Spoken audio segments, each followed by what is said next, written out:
This is a reading of Code Talker, Chapter 25, and the title is In Sight of Suribachi. Can't be as rough as it was on Tarawa. No way as hard as it was taking Pelelu. After the canal, this'll be a piece of cake. Those are some of the many things my Marine buddies said on our way to Iwo Jima. They'd been through the fighting that made those other Pacific islands feel like little bits of hell on earth.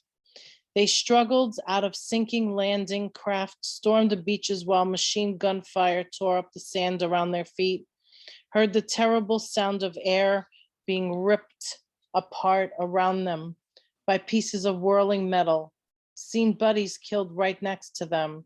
There was no way this little piece of volcanic garbage could be as bad as what they'd been through. They were right. Iwo Jima wasn't like those other landings that seemed like bad dreams. It was the worst nightmare of all. It wasn't the fault of our commanders. Iwo Jima wasn't just softened up for a few days before D-Day. It was pulverized. For 5 months, heavy bombs dropped on that little island almost every minute, hour after hour, for days on end. High explosive poured from the sky like metal rain. It seemed impossible that anything could survive. What command didn't know was how deep the enemy had dug into the island. Those thousands of tons of bombs didn't do much more than disturb the sleep of the Japanese soldiers in reinforced caves and tunnels 100 feet below the black sand. They were all well supplied too. They had distilleries set up to make drinking water and stocks of food to last for years. In fact, grandchildren, when we finally took that island and began exploring the deserted Japanese positions, we Marines found something that made us feel especially angry. We were looking through a cave when the beam of my flashlight caught the glint of metal. I can't believe this, I said.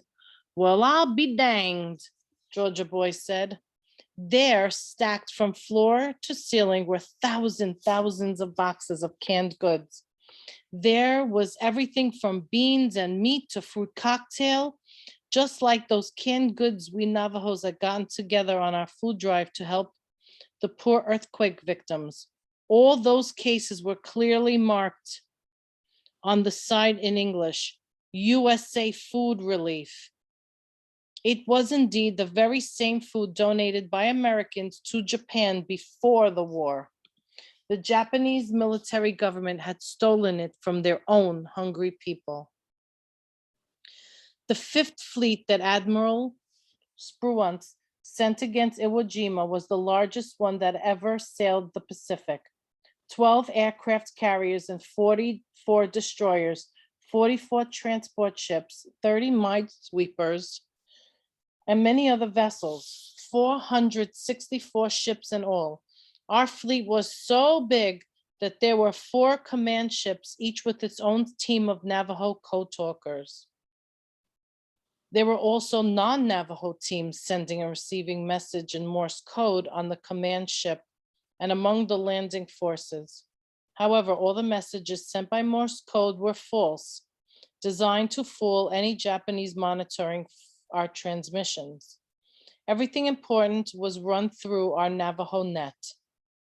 The 5th Marine Amphibious Corps was also the largest landing force in the history of the Marines. 3 reinforced divisions, 70,000 men in all. 4th and the 5th would lead the attack. On February 19th, 1945, at about 0100 hour, the major part of our fleet dropped anchor 4,000 yards off the shore of Iwo Jima. The 3rd Division waited 50 miles to the southeast. It would only be called for if it was desperately needed. That came far sooner than expected. Breakfast was to be served at about 0500 hour. Before then, though, I made my way quietly to the upper deck. I knew other code talkers were doing the same on the command ship and other transports. I stood with nothing over my head but the sky. I faced the east, took a pinch of pollen from my pouch and placed it on my tongue. I put a little dab of pollen on the top of my head and spoke my words to the holy people. Let me have clear thoughts, clear speech, and a good path to walk this day, I prayed as I watched the rising sun. Breakfast, as always, was a big one. There was a tradition back then of serving every Marine a T-bone steak, eggs, and biscuits with lots of gravy, and as much coffee as he could drink before getting into his landing craft. The idea was that the Marine needed the energy from that food to go into battle. Enjoy your last meal, Leatherneck, said the cook who served me. I smiled and nodded to him. It was part of a ritual our cooks followed. Calling it our last meal was a way of wishing us good luck. Most Marines ate as much as they could of that big breakfast, but not me. And I took 2 big slices of bread, stuck my steak in between them, wrapped it up, and stashed it into my combat pack. I had plenty of reasons for doing that. I wasn't feeling hungry yet.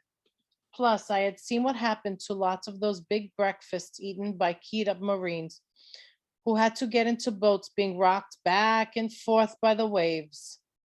You learned not to stand in front of a jarhead whose face was turning green. His breakfast was about to become fish food. Another reason for not eating before heading into combat was something no one wanted to talk about. It was better to take a bullet in your guts on an empty stomach. The medics knew that, and I did what I did. Stashed breakfast in their packs or just didn't eat. The main reason, though, for packing away that steak was I figured I'd need it later. I learned what it was like to be pinned down in a foxhole for hours on end with nothing to chew on but your last sea rations. If that happened on Iwa, I would be happy to have a steak sandwich in my pack. As I stood on deck waiting, ready to climb into the LST, I got my first look at Iwo Jima appearing in the faint light before dawn. The looming shape of Suribachi made the hair stand up on the back of my neck. That mountain rose like the shadow of a monster against the dark sky. At 6:30, the guns of our support ships began to roar. Fire shot out of cannons of the Idaho, the Nevada, the New York, and the Tennessee. Our bombardment tore up the beaches and the slopes of Suribachi, but there was no answering fire from the shore. Waves of airplanes swept in. Marine Corsair F-4Us. They blanketed just about every square foot with rockets and fire. Smoke filled the air, and the hot breeze from the island brought the scent of napalm to us. But there was no response. It was like the whole island was dead. Some of us dared to hope that the Japanese defenses had been wiped out by our guns during the months of bombing. But I remembered the words of General Howling Mad Smith spoke at the meeting. He'd been the only commander with serious doubts about the plan. This will be the bloodiest fight in Marine Corps history, he said.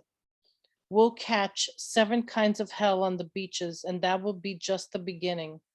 The fighting will be fierce and the casualties will be awful, but my Marines will take the damned island.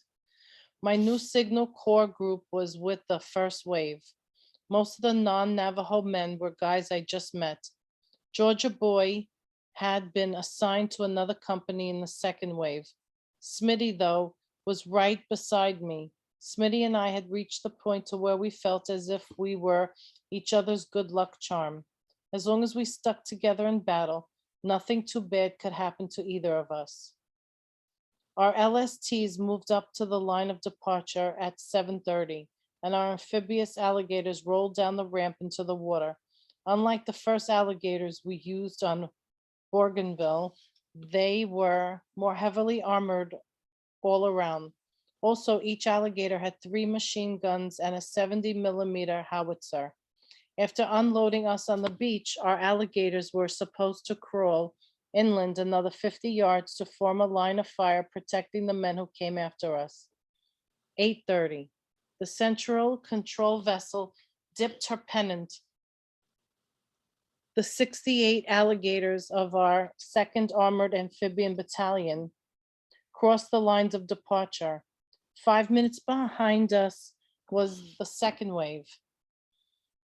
Then the third, the fourth, the fifth, and the sixth.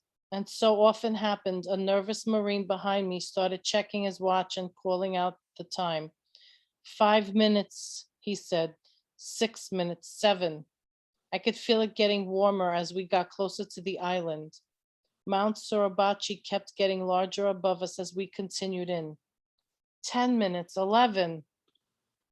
I thought at first that the growing warmth was only nervousness or my imagination, as I remembered General Smith's words about hell. But heat actually was coming from the island itself. Iwo Jima had been made by volcanoes. Its name, which meant Sulphur Island, is an appropriate one. The closer you got, the hotter it was. When we arrived on the island, we'd see cracks in the rock where steam rose up. If you pushed your hand down too far into the loose sand, your skin would burn. 15 minutes, 16. At 9:06, our alligator ground into the black sand. The ramp, which had the words "Welcome to Paradise" printed on it in big block letters, dropped. Go! Our lieutenant, who was in the boat with us, yelled.